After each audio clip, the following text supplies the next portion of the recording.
नमस्ते छात्र। आज हम कक्षा 12 की इकाई 6 का अध्ययन करेंगे।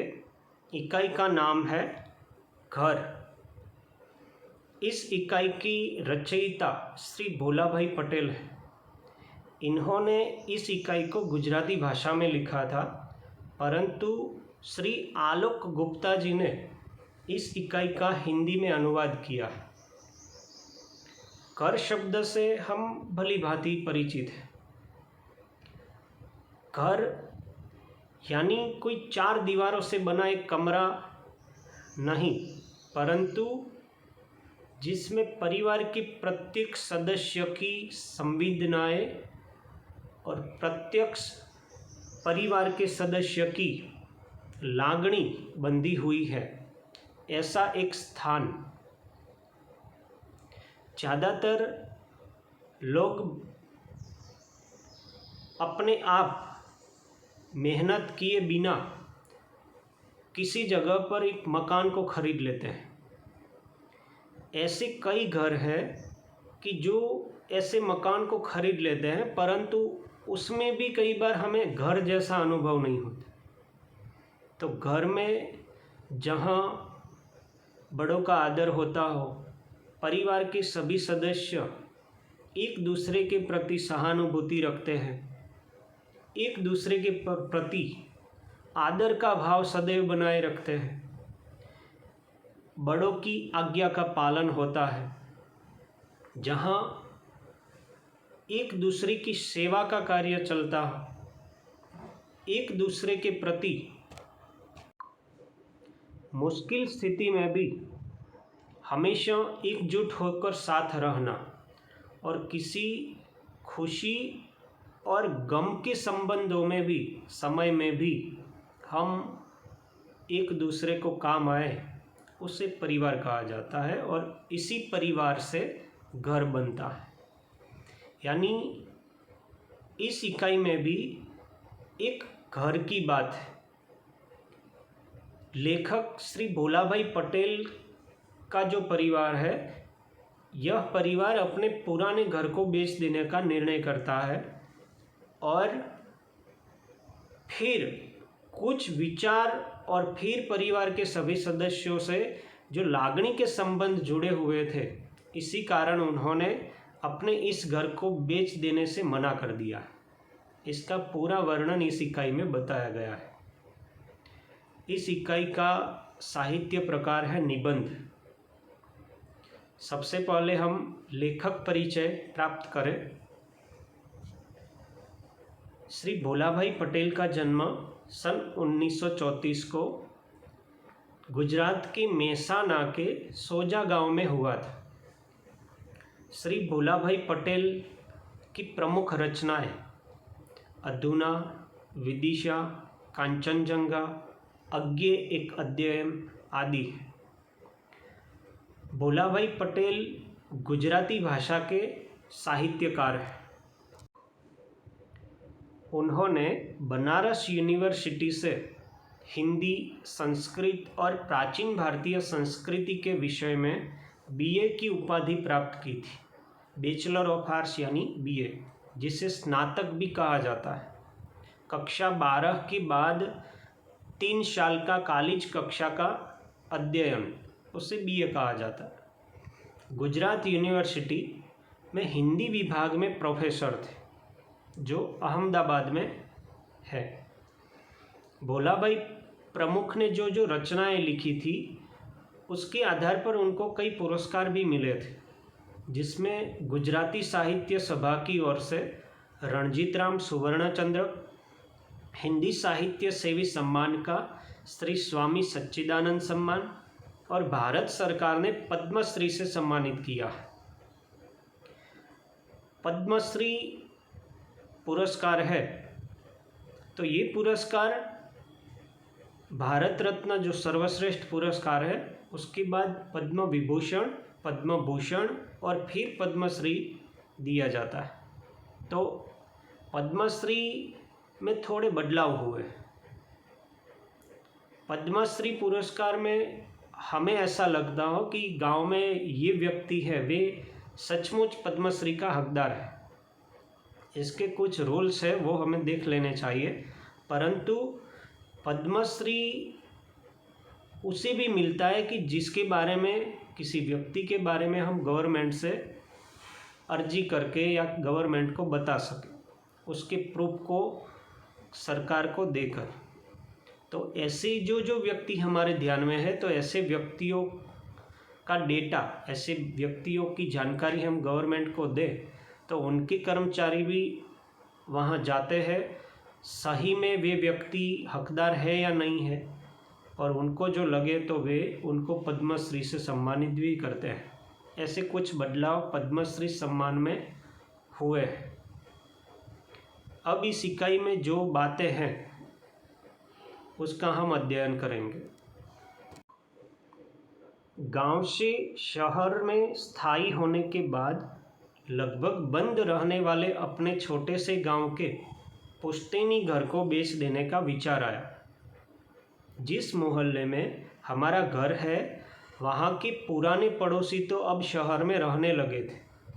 अधिकतर लोगों ने तो अपने पुराने घर बेच भी दिए थे। इसलिए शादी, मृत्यु जैसे अवसर पर, किसी सामाजिक रिवाज के लिए या लंबी छुट्टियों में गांव के इस घर में रहने जाते तो बड़ा बेढंगा लगता। नए पड़ोसी आ गए और उनसे अभी नाता ही नहीं बन पाया। वे हमें भी आगंतुक ही मानते थे, इसलिए उस घर को रखने का कोई आकर्षण नहीं था। यहाँ पर लेखक अपने परिवार के साथ शहर चले जाने से उनका जो घर था, ये घर बेच देने का निर्णय करते हैं। और जिस घर मोहल्ले में वे रहते थे, उसमें पुराने पड़ोसी भी शहर चले गए थे। अधिकतर उनकी पड़ोसियों ने तो अपने घर दूसरों को बेच भी दिए थे। और कई बार जो पड़ोसी गांव में रहते थे, वे शहर से किसी शादी या मृत्यु के प्रसंग पर जब भी गांव आते थे, तो नए आए हुए जो लोग थे रहने के लिए, वे सभी लोग उनको आगंतुक मानते थे, अजनबी मानते थे।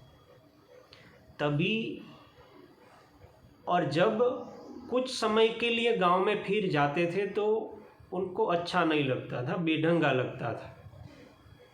यानी लेखक को भी शहर चले जाने से उनके सारे परिवार ने ये अपने गांव का पुराना घर बेच देने का निर्णय किया था।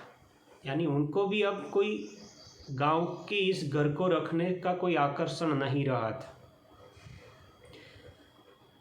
आगे लेखक बताते हैं कि घर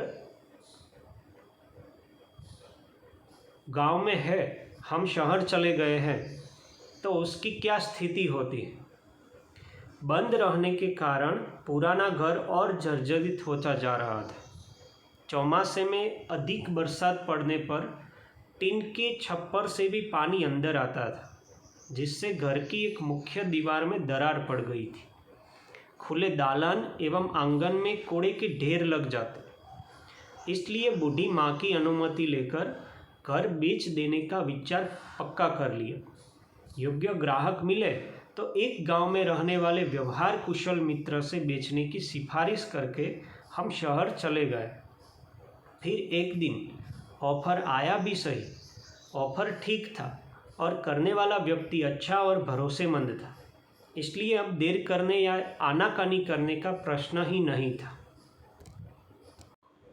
लेखक का जो घर बंद पड़ा था, वे बंद होने के कारण पुराना होने लगा था और जर्जरित यानी खंडित होने लगा था। जब भी बारिश का समय होता था तो बारिश के समय में ऊपर का जो छत वाला हिस्सा है, वहाँ से पानी अंदर आता था, और जिसके कारण घर की जो मुख्य दीवार थी उसमें दरारें पड़ गई थी, तिराड़ पड़ गई थी।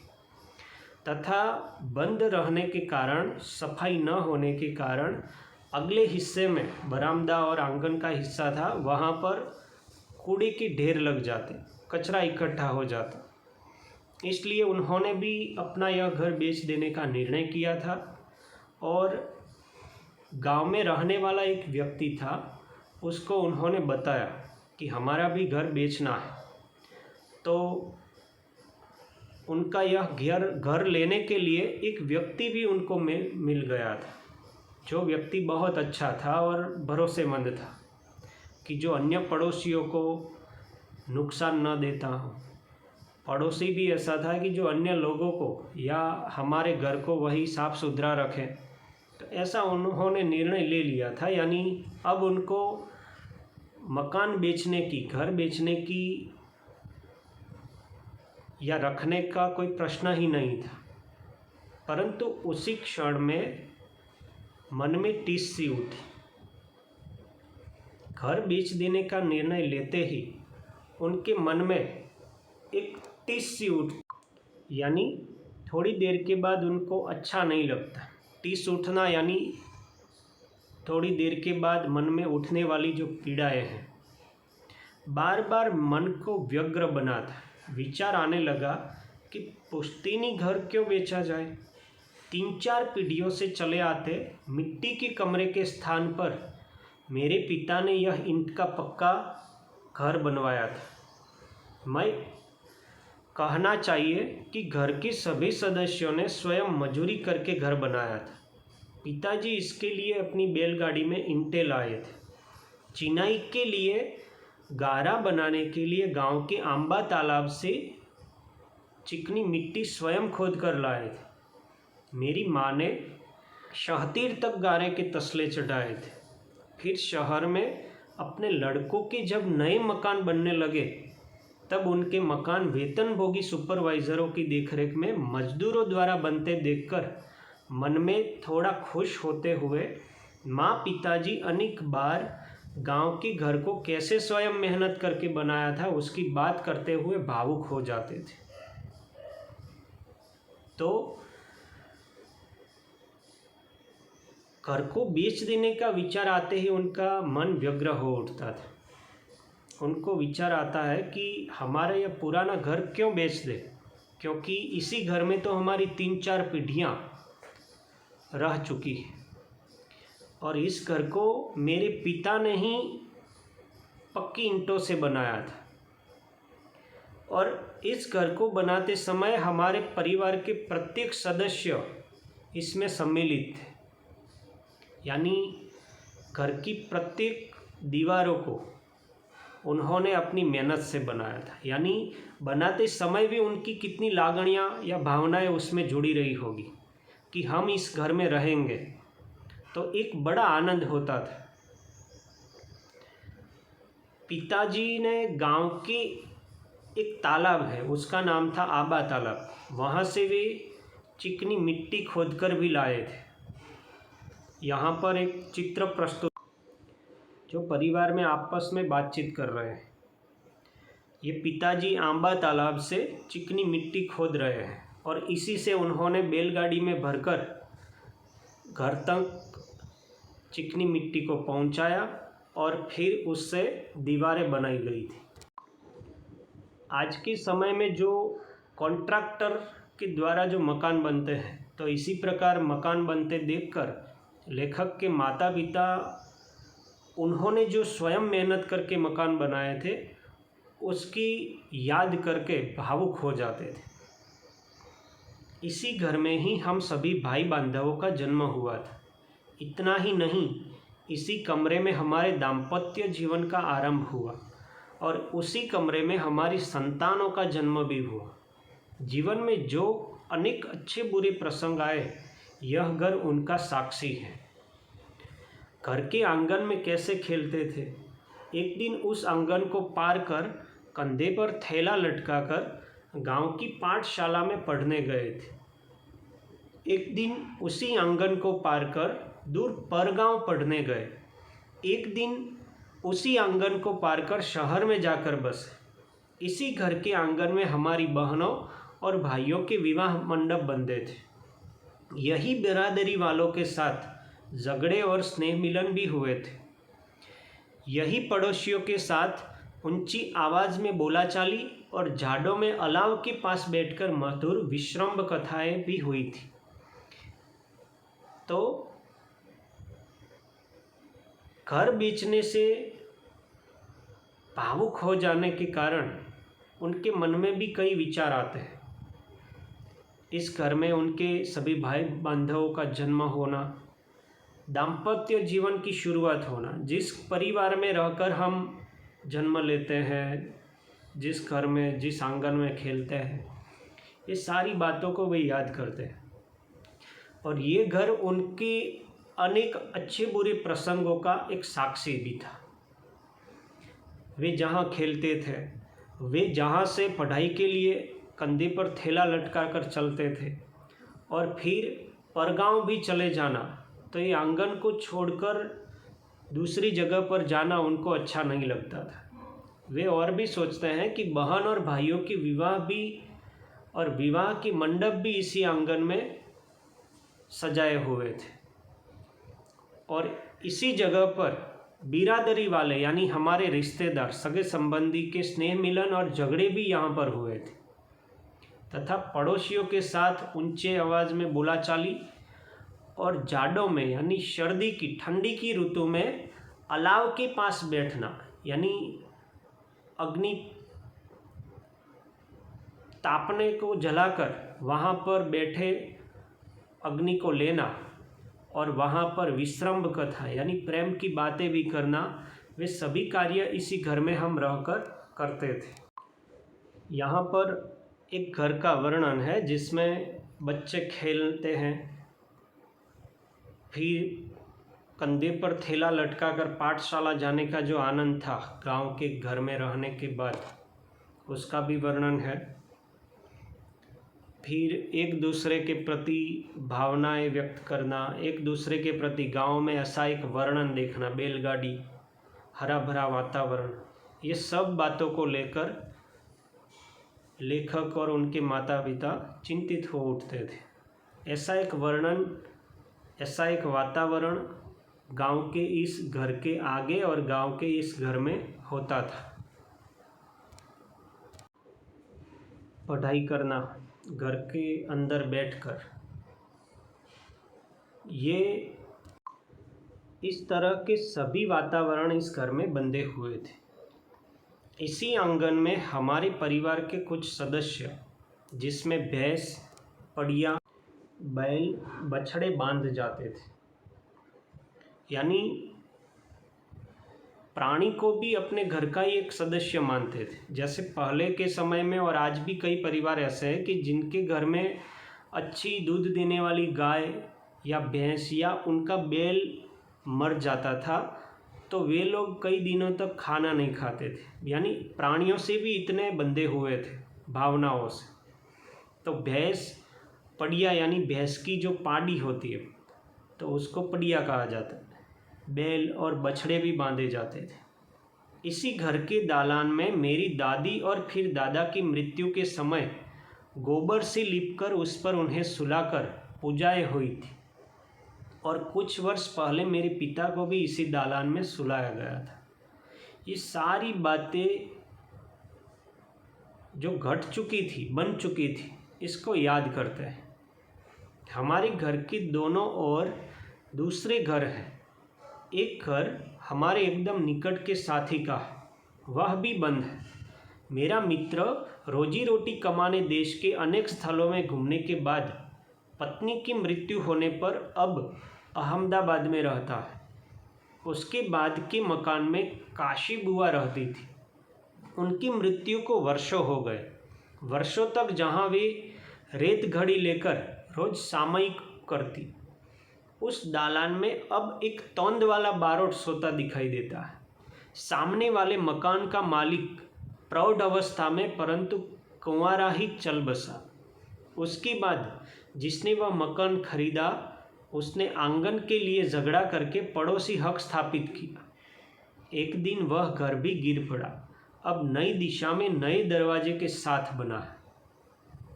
तो अपने पड़ोसी जो लोग थे उसमें एक मित्र की बात हुई जो अब अहमदाबाद में रहता है। एक काशी बुआ थी जो उनकी मृत्यु हो गई थी और उस जो काशी बुआ थी वे रेत घड़ी लेकर, जो पहले के समय में घड़ियाँ नहीं थी तो रेत की घड़ी होती थी, उसको लेकर समय के आधार पर वे सामयिक भी करती, पाठ भी करती, और उसी जगह पर एक तोंद वाला यानी जिसका पेट बड़ा हो ऐसा एक बारोट वहाँ सोता दिखाई देता था। और आंगन सामने वाले मकान का जो मालिक था वे प्रौढ़ अवस्था में परंतु कुंवारा ही चल बसा। बहुत उम्र होने के बाद भी कुंवारा रहना यानी उनके लग्न न होना, तो वे भी चल बसा था। और मकान खरीदा उसने, आंगन के लिए झगड़ा भी किया। कुछ ऐसे भी पड़ोसी होते हैं कि जो लोग दूसरों की जगह को हड़प करने का काम करते हैं। कुछ लोग ऐसे होते हैं कि जो अपनी घर की हद होती है उससे भी ज़्यादा अपने घर का हिस्सा निकाल दे और मकान बना लेते हैं। तो ऐसे भी कार्य हमें नहीं करने चाहिए। इस तरह सब बदल चुका है, फिर भी लगता है कि हम अपना घर क्यों बेचें। पुराना है तो भी है तो पुश्तैनी घर, वह घर है, 4 दीवारों और छप्पर वाला कोई मकान नहीं है। मकान पैसों से खरीदा जा सकता है, बनवाया जा सकता है, पैसे लेकर बेचा जा सकता है, परंतु घर तो एक भावना है। घर न होने पर घर की भावना भी अच्छी है। वह घर सिर्फ पैसे से खरीदा या बनवाया नहीं जा सकता। इसलिए लगने लगा कि भले ही घर पुराना होता जाए, जीर्ण होता जाए, भले ही गिर पड़े, परंतु वह बना रहे। लेखक अपने घर को बेचने से उनको अच्छा नहीं लगता।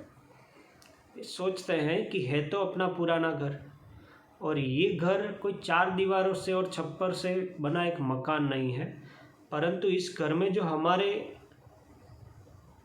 संबंध, हमारी भावनाएं जुड़ी हुई है, हमारी पीढ़ियां इस घर में चली आई है, जिसके कारण अब हमें लगता है कि भले ही हमारा यह घर पुराना हो जाए, जीर्ण होता जाए, और भले ही यह गिर पड़े, फिर भी हम न बेचें। दूसरी ओर मन दूसरा तर्क करता है कि यह सब भावुकता है। यदि गांव में जान ही न हो तो वहां घर रखने का क्या अर्थ है। लेखक कहते कि गांव में अब जाना ही नहीं है तो घर क्यों रखें। कभी कभी हम भी ऐसी बातों में अपने को महान मानने लगते हैं कि ये सामान्य बात है, इससे हमें क्या फ़र्क पड़ेगा। हम भी जो ऐसे मकान में होते हैं और हमें भी बाहर जाना हो और फिर वापस गांव में नहीं आना है, ऐसा हम सोचते हैं, तो हम भी ऐसा मान लेते हैं कि अब हमें क्या है, इस गांव में मकान हो या ना हो। तो लेखक को भी ऐसे विचार आते हैं, और लेखक आगे ऐसे भी विचार करते हैं कि अच्छे पैसे मिल रहे हैं, इतने पैसे फिक्स डिपॉजिट में रखें तो भी अच्छा। मतलब उनको भी ऐसा होता है कि इस घर को बेचकर जो पैसे आएंगे उसको हम बैंकों में फिक्स में रख पाएंगे, यानी इसके कारण हमें आने वाले वर्षों में इसके डबल होकर मिलेंगे। तो लोगों में जो भावनाएं बंधी हुई है वह अब टूटने लगी, और लोग पैसों के कारण अपनी भावनाओं को बेचने के लिए चल पड़े। अंत में निकाल देने का ही निर्णय लिया, परंतु हम सब भाइयों ने एक बार सपरिवार अपने उस घर में कुछ दिन एक साथ रहने के लिए सोचा। हमेशा के लिए निकाल देना है तो एक बार उस घर में सब एक साथ रह ले।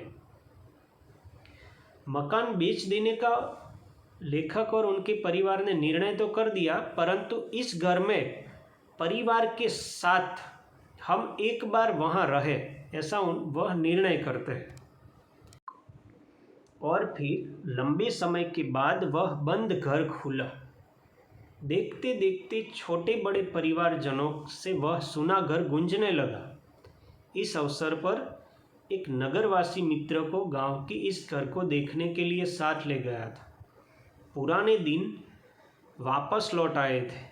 पिताजी की मृत्यु के बाद मेरी माँ करीब करीब उदास रहती। घर के सामाजिक प्रसंगों में भी विशेष रुचि नहीं लेती थी।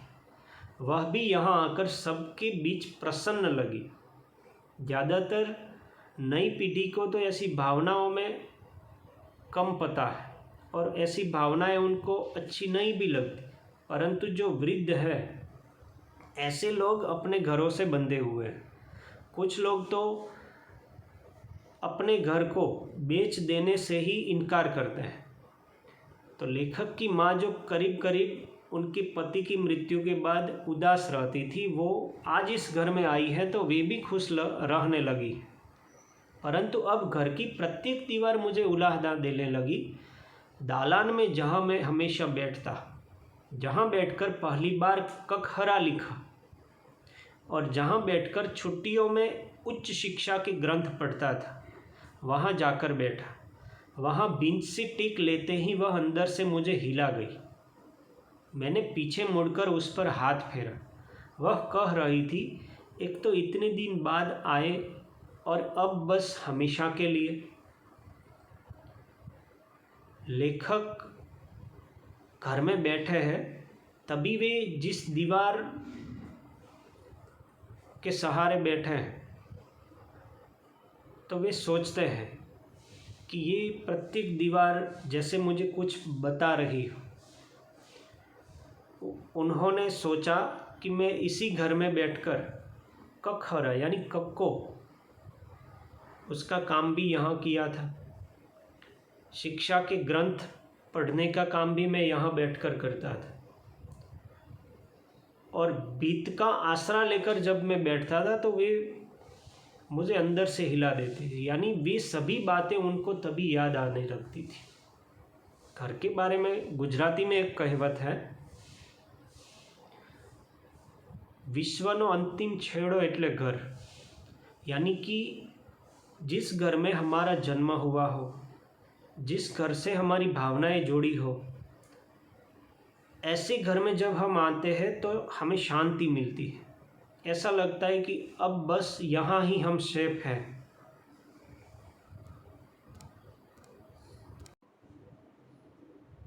आपके वृद्ध दादा दादी होंगे या उनको पूछना कि आप जब घर में रहते थे तो क्या क्या करते थे।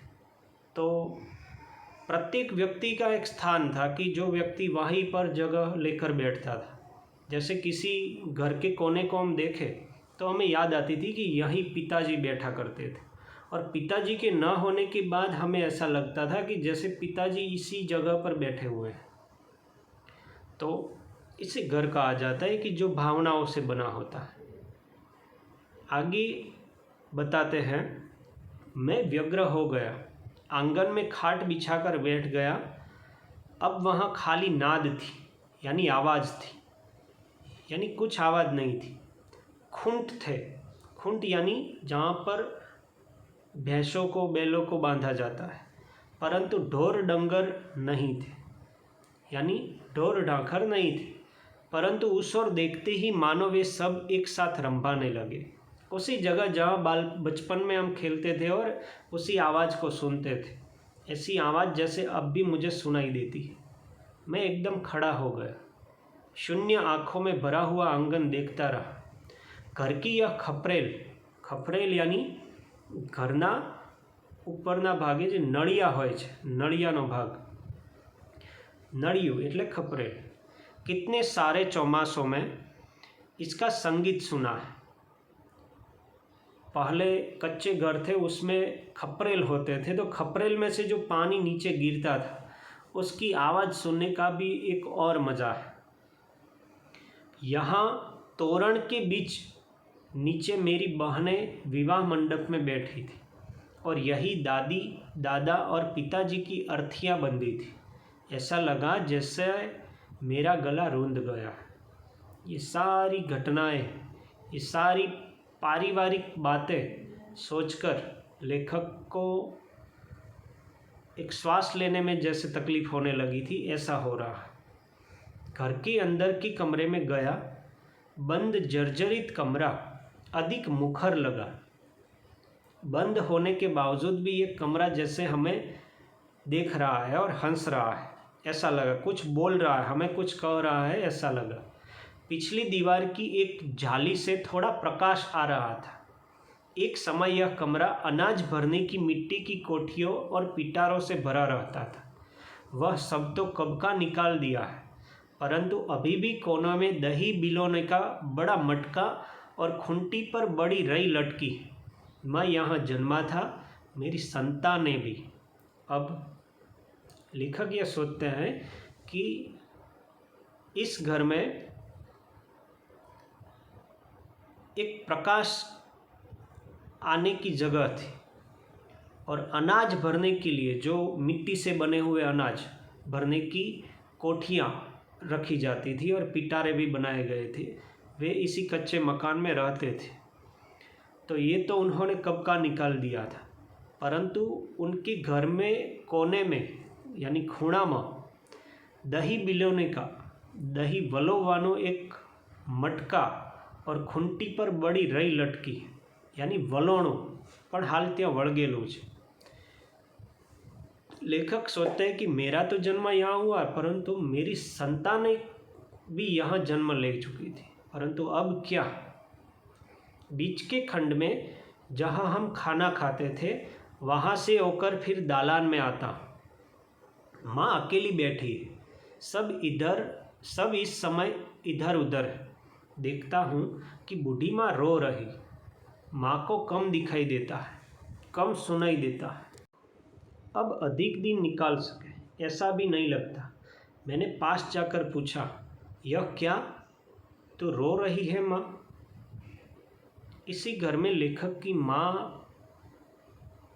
अपने इस घर की भावनाओं से जुड़ी बातों को विचार करके रोने लगती है।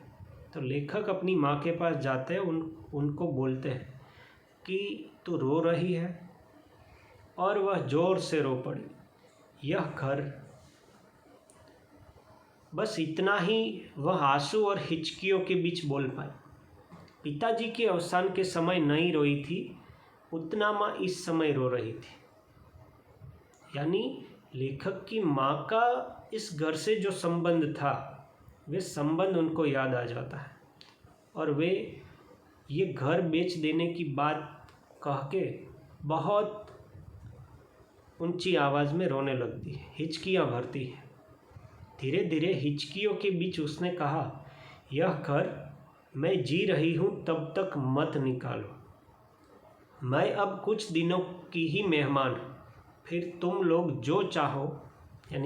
जो चाहो फिर इस घर को बेच सकते हो, परंतु मैं जब तक जीवित हूँ तब तक तुम इस घर को मत बेचो। लेखक ने बताया कि इस घर में विवाह के मंडप बनते थे, तो इसी प्रकार का वातावरण भी बना रहता था। ये सारी बातें उनको याद आती। यहाँ पर उनके पिताजी की अस्थियाँ भी बंधी हुई थी, तो घर के अंदर जिस जगह पर उन्होंने ये रखा था, अस्थियाँ रखी थी, देह रखा था, इसे भी याद करके वे भावुक और चिंतित हो जाते हैं।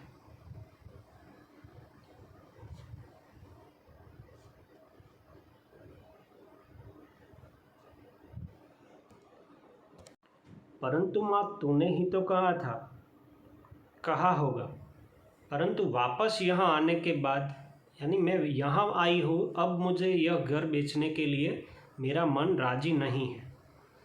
नहीं, इसे तुम मत बेचो। उसका रोना बंद नहीं हो रहा था। माँ को रोता देखकर मुझे दुख तो हुआ, परंतु आनंद विशेष हुआ। यानी माँ जो परिवार से बंधी थी, इस घर से जुड़ी हुई थी, ये देखकर उनको आनंद हुआ, क्योंकि माँ पिताजी की मृत्यु होने के बाद जितना नहीं रोई थी, उतना अब रो रही है। लगा कि उसका हृदय अभी जीवंत है, उसे अभी जगत में, जीवन में रुचि है। हम तो मान बैठे थे कि अब तो माँ बस दिन गिन रही है, परंतु घर के प्रति उसका यह राग गहरा राग था। घर निकाल देने की बात को लेकर मेरे मन में भी अंदर ही अंदर अपराध बोध तो हुआ, यानी मैं कुछ अपराध कर रहा हूँ, गलत कर रहा हूँ, ऐसा तो लेखक को भी हुआ था, परंतु अब तो एक प्रकार की तीव्र कसक उठी। लेखक को अपने मन में एक और विचार आने लगे।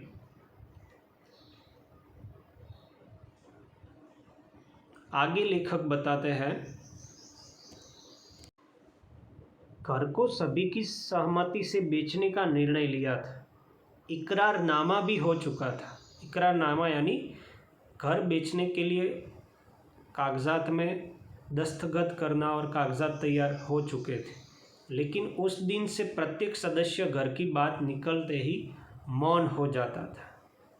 यानी घर बेचने के लिए सभी लोग जो तैयार थे वे अब यहाँ रहने के बाद तैयार नहीं थे। इतने में छोटा भाई मकान खरीदने वाले के साथ आया। घर के अन्य सदस्य भी एकत्र होकर माँ के आसपास बैठ गए थे। माँ को समझाने का प्रयत्न करने लगे। हम अधिक सुविधा वाला नया मकान इस गांव में ही बनाएंगे, इसी घर के पैसों से, तुम कहोगी वैसा है।